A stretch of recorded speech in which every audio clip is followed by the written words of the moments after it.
Hello बच्चों, जैसा कि हम आपको यूपी बोर्ड हाई स्कूल गणित वास्तविक संख्या के अब तक 3 वीडियो डाल चुके हैं। आज चौथे वीडियो में हम आपको 9वां, 10वां, 11वां, 12वां, 13वां, 14वां सवाल आपको बताएंगे। इसको आप ध्यान से पढ़िए और इसको नोट्स बनाइए। जैसे 9वां सवाल है कि जांच कीजिए कि क्या किसी प्राकृतिक संख्या छह घातीय अंक 0 पर समाप्त हो सकती है। तो यहां 0 पर समाप्त होने की बात कहिए बेटा। कोई संख्या 0 पर समाप्त तभी मानी जाती है जब उस संख्या का अभाज्य गुणनखंड 2 और 5 पर समाप्त, मतलब 2, 5 होना आवश्यक है। उसके अलावा कोई एक और संख्या मिल जाए चलिए, लेकिन 2, 5 होना अति आवश्यक है। तो जैसे अब इसको हम हल करें, 6 घातीय है तो 6 घातीय को हम क्या लिख सकते हैं बेटा। 6 को हम अगर खंड करें तो 2 तिहाई 6 की पावर n। तो आप देख रहे हैं कि जो 6 का हमने अभाज्य गुणनखंड किया तो 2 और 3 प्राप्त हुआ। इसमें 2 तो शामिल है किंतु 5 शामिल नहीं है। अर्थात हम कह सकते हैं कि 6 का पावर n जो संख्या है वह 0 पर समाप्त नहीं होगा। आप लिख दीजिए कि चूंकि 6 के पावर n में अभाज्य गुणनफल 2 गुणे 3 है, जबकि कोई संख्या 0 पर तभी समाप्त मानी जाती है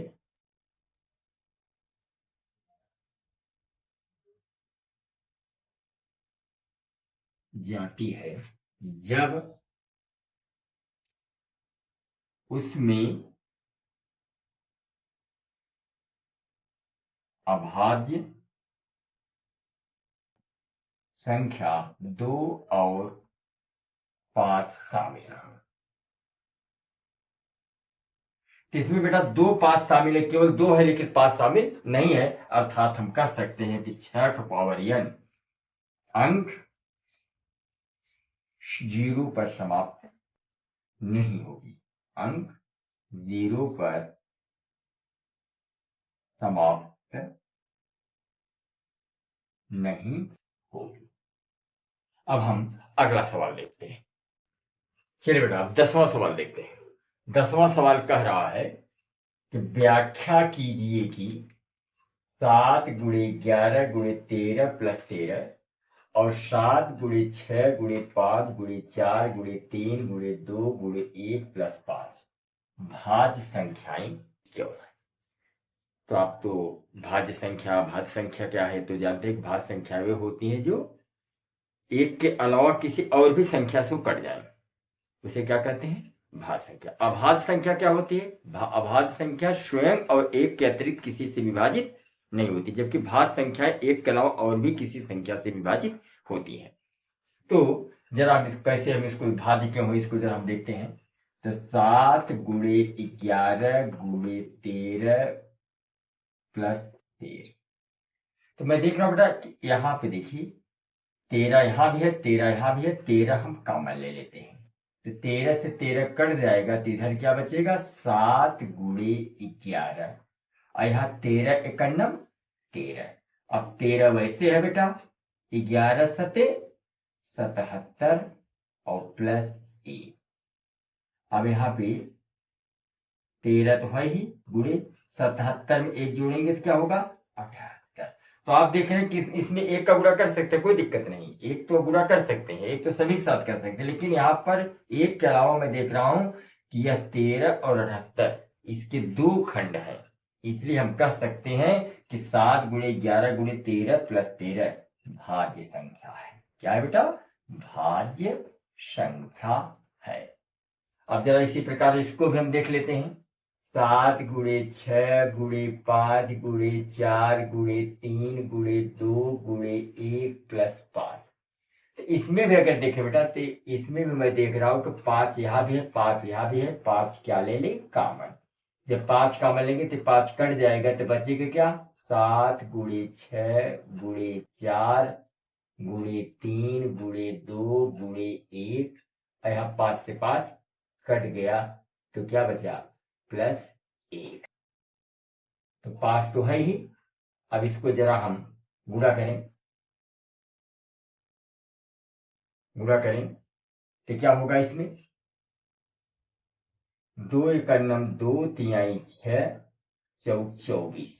24 छक्का कितना हुआ? गुणा कर ले। 24 छक्का कितना हुआ? 6 चौक 24 के 4, 6 दुनिया 12 2 14, 144। यानी 2 एकड़ 2 तिहाई 6 चौक 24 छक्का 144।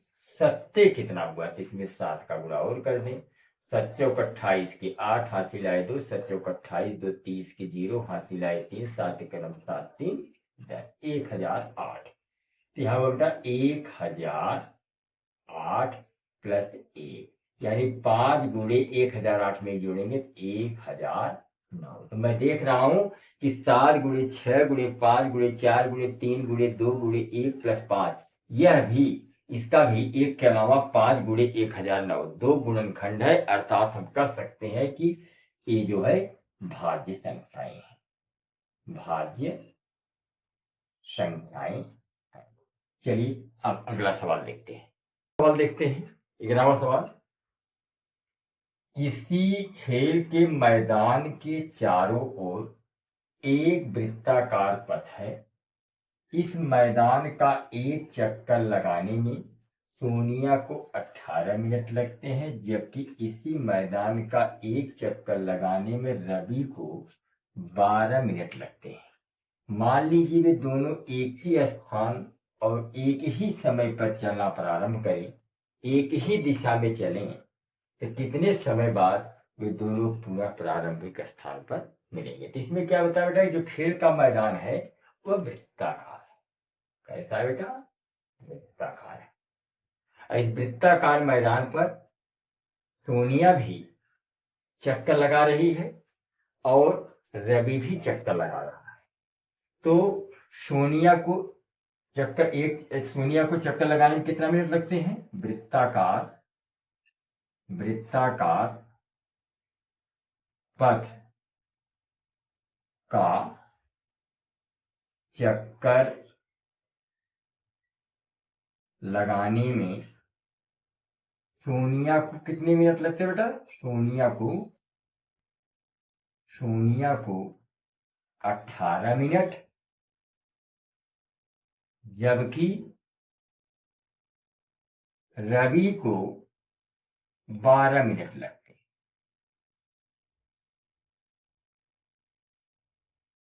क्योंकि बेटा दोनों एक ही दिशा में एक साथ चलते हैं, तो पुनः कितने समय बाद मिलेंगे? ऐसी स्थिति में 18 और 12 का हम जो है एलसीएम ज्ञात कर लेंगे।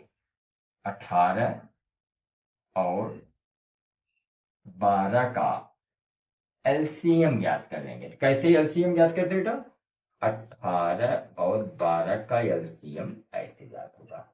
इसको काटिए, किस संख्या से कटेगी? 2 से। 2 9 18, 2 6 12। अभी 6 कटेगा 2 से, तो इसको काटिए। 9 नहीं कट रहा, 9 उतार लो। 2 तिहाई 6, अब 2 से नहीं कटेगा। अब इसको हम 3 से काटेंगे। 3 त्रिका 9, 3 एका 9 3। अभी फिर एक बार 3 से कटेगा। 3 1 3 1, यानी 2 गुणे 2 गुणे 3 गुणे 3, 2 गुणे 2 गुणे 3 गुणे 3, 2 दूनी 4 तिहाई 12 तिहाई 36, यानी 36 मिनट बाद बेटा सोनिया और रवि दोनों जो है पुनः एक दूसरे से मिलेंगे। फिर अगला सवाल देखते हैं। चलिए 12वां सवाल देखते हैं कि नीचे दी गई आकृति में x तथा y के मान ज्ञात करना है। तो आकृति दिया हुआ बेटा, इसमें x y के मान कैसे ज्ञात करते हैं? केवल इस तरह के सवाल में आपको ध्यान यह देना बेटा कि जिस भी गोले में से जिस भी मतलब जिस आयताकार है, इस आयत में से दो आयत निकले हैं, तो जिस आयत में से दो आयत निकले इन दोनों का गुणनफल इसके हमेशा बराबर होता है। जैसे इसमें हम यक्स का मान निकालना है, तो यक्स का मान निकालना है, तो इस आयत में से ये दोनों आयत निकले हुए हैं, इन दोनों का गुणा कर देंगे तो यक्स का मान आ जाएगा। तो यक्स का मान अगर निकालेंगे तो 3 का गुणा हम 195 में कर देंगे, तो यक्स बराबर हो जाएगा 3 पचे 15 के 5, 86 ला 1, 3 9 27, 1 28 के 8, 88 ला 2, 3 91, 3 2 5, यानी यक्स का मान कितना निकला बेटा 585। अब हमें वाई का मान निकालना है, तो आप जानते हैं कि 195 वाले आयत में से ये दोनों आयत निकले हैं, तो साफ जाहिर है कि इन दोनों का गुणनफल इसके बराबर होगा, अर्थात 195 बराबर 3 गुणे वाई, यानी 195 बराबर 3 वाई के। तो वाई बराबर क्या हुआ 195 में बेटा हम 3 का भाग देंगे, 3 छक 18, 1 बचा, 3 पचे 15, वाई का मान क्या हुआ। आप इधर से भी निकाल सकते हैं, अगर यहाँ से निकालते तो यहाँ से भी निकाल सकते हैं। जैसे यहाँ से वाई का मान निकलते, इस वाले आयत में से ये दोनों आयत निकले हैं, तो आप इसको ऐसे भी निकाल सकते थे, वाई बराबर 5 गुणे 13, तो वाई बराबर 13 पचे 65।